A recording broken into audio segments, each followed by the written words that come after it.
Ya, makanya kalau saya kurang setuju kalau Allah tidak akan merubah nasib satu kaum sebelum kaum merubah nasib mereka sendiri. Emangnya kaum itu punya kemampuan apa untuk merubahnya? Ada.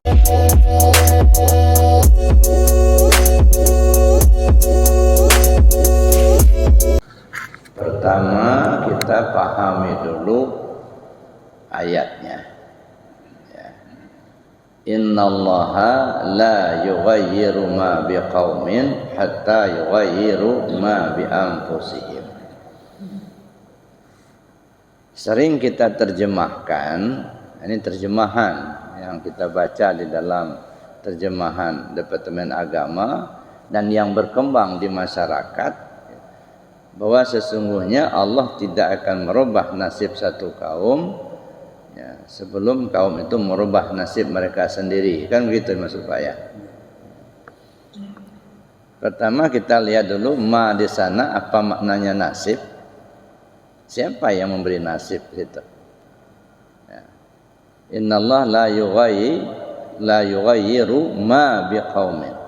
Sesungguhnya Allah tidak akan merubah ma biqaumin, apa-apa yang ada pada satu kaum, atau nasib, diterjemahkan nasib. Saya tidak paham ya, yang membuat arti nasib itu pertama kalinya siapa? Kalau menurut saya bukan nasib. Innallaha la yughayyiru ma biqaumin hatta yughayyiru ma bi anfusihim. Artinya sesungguhnya Allah tidak akan merubah ketetapannya pada satu kaum meskipun kaum itu berusaha merubahnya. Jadi bukan Allah tidak akan merubah nasib satu kaum sebelum kaum itu merubah nasib mereka sendiri. Alangkah pintarnya kaum itu, alangkah hebatnya kaum itu bisa ngatur Tuhan. Nah, makanya kita coba rekonstruksi dulu pengertian itu. Saya kurang setuju kalau diterjemahkan Allah tidak akan merubah nasib satu kaum sebelum kaum merubah nasib mereka sendiri. Tetapi Allah tidak akan merubah ketetapannya kepada seseorang, kepada satu kaum ya, meskipun orang itu berusaha merubahnya, enggak bakal berubah. Tapi mungkin ada yang pemikiran begini Buya katanya. Ada orang ya, awal mulanya miskin harta, rumahnya beridit, lantai tanah, kemudian kebutuhan sehari-hari tidak mencukupi. Tapi karena dia berusaha keras ya, tidak mengenal siang dan malam, tidak mengenal capek, dia berusaha. Akhirnya dia berhasil, katakanlah usahanya dagang lalu gitu. Karena dia usaha dagang atau dia petani, tidak mengenal hujan dan panas, akhirnya dia berhasil. Kalau dia dagang dapat untung, kemudian dia bisa beli rumah, dia bisa beli mobil, gitu ya. Kalau dia petani juga begitu, kebunnya berhasil berbuah, akhirnya dia jadi orang kaya. Nah, kalau dia tidak berusaha untuk bekerja, berarti kan nggak berubah nasibnya, kan berarti kan dia berusaha dulu baru Allah merubah. Nah, sekarang kita coba, orang itu bisa bekerja karena dia punya kekuatan, ada tenaganya. Kira-kira kalau dia lumpuh, nggak ada tenaga, bisa kerja nggak bisa. Nah, yang membuat dia punya tenaga itu siapa? Allah. Mana kekuatan dia? Kekuatan yang dia pakai itu kodratnya Allah. Kalau dia yang merubah nasibnya, emangnya dia punya kekuatan dari mana? Satu. Yang kedua, kalaupun dia punya kekuatan, tapi kalau nggak ada maunya, nggak ada kemauan dia untuk usaha, apa bisa dia bekerja? Enggak. Karena dia punya kemauan, ada maunya dia berdagang, ada maunya dia bertani. Nah, kemauannya itu apa? Dari mana dia dapat? Itu kan iradatnya Allah. Merasa enggak kalau itu adalah iradatnya Allah? Nah, tergelincirnya karena kita merasa kita yang punya itu gitu. Kita yang merasa punya keinginan, padahal itu iradatnya. Kalau Allah enggak gerakkan hatinya, enggak bakal dia mau bekerja. Nah, kalau begitu yang merubahnya siapa? Allah apa dia? Ya Allah itulah yang merubahnya. Sebenarnya bukan berubah, itulah ketetapan. Ya. Bukan berubah. Allah sudah menetapkan si A itu pada tahun sekian, pada umur sekian dia dalam keadaan miskin harta. Itu suatu ketetapan. Apakah sampai di situ saja tetap? Enggak. Kemiskinan harta pada umur sekian. Lalu kemudian ditetapkan pula oleh Allah bahwa dia pada umur sekian dia akan jadi orang kaya harta. Jadi rentetan sudah ditetapkan oleh gubernur untuk mendapatkan bantuan. Ini ketetapan gubernur misalnya. Semua masjid yang ada di Lampung ya ditetapkan oleh gubernur untuk mendapatkan bantuan. Ya. Tapi ketetapan berikutnya dengan syarat mengajukan proposal dulu. Lalu kemudian proposal itu ditandatangan oleh kepala desa.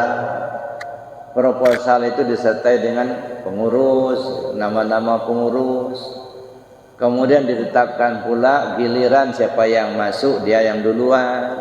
Ini ketetapan. Jadi jangan dilihat ketetapan itu hanya sebatas apa kejadian pada saat itu, bukan. Ini rentetan. Nah, disalahnya kita seolah-olah miskinnya orang itu ketetapan. Ya, ketetapan nasibnya dia. Lalu dia berusaha, bukan ketetapan. Adanya niat dia, adanya kuasa dia, adanya keinginan dia untuk berusaha, itu juga sudah ketetapan. Jadi yang merubahnya sebenarnya bukan dirinya, dia nggak punya kemampuan kok merubah itu. Gitu. Yang merubah itu ya Allah itu sendiri. Tapi maka lagi-lagi saya katakan sebenarnya bukan berubah, menjalani ketetapan. Ya, makanya kalau saya kurang setuju kalau Allah tidak akan merubah nasib satu kaum sebelum kau merubah nasib mereka sendiri. Emangnya kau untuk punya kemampuan apa untuk merubahnya? Ada kuasa yang mereka pakai kodrat Allah, maunya mereka untuk berusaha itu iradatnya Allah, ilmu yang mereka gunakan ilmunya Allah, mata yang untuk digunakan untuk melihat itu basarnya Allah. Yang punya kau yang mana? Kok beraninya mengatakan tidak bisa merubah itu? Nah, ini yang kita koreksi, Pak. Yang perlu kita koreksi. Jadi menurut saya itu bukan nasib. Siapa yang menerjemahkan nasib di situ? Ya. Jadi kalau kita masih mengatakan kita punya kemampuan, malah syirik itu jadinya. Berarti saya mendua, ya. Allah punya kuasa, kita juga punya kuasa. Allah punya ilmu, kita juga punya ilmu. Allah punya kemauan, kita juga punya kemauan. Nah, masih mendua. Enggak duduk di tauhid, enggak. Nah, makanya menurut saya itu ya perlu direvisi ya. Pemikiran, rekonstruksi pemikiran. Jadi bukan nasib di situ. Nggak tahu saya siapa yang membuat terjemah itu nasib. Ya. Saya kira itu, Pak. Jadi kalau kita lihat dari sudut kajian tauhid itu ya mestinya bukan kaum itu yang merubah nasib mereka. Allah tidak akan merubah ketetapannya pada satu kaum meskipun kaum itu berusaha merubahnya, enggak bakal. Contohnya aja banyak yang miskin harta, Pak, sudah berusaha maksimal tapi enggak kaya juga, enggak. Itulah ketetapan Allah itu, enggak bisa berhasil. Dia sudah bekerja, sudah siang malam, istilah kata orang, keras keringat banting tulang. Tapi ya begitulah.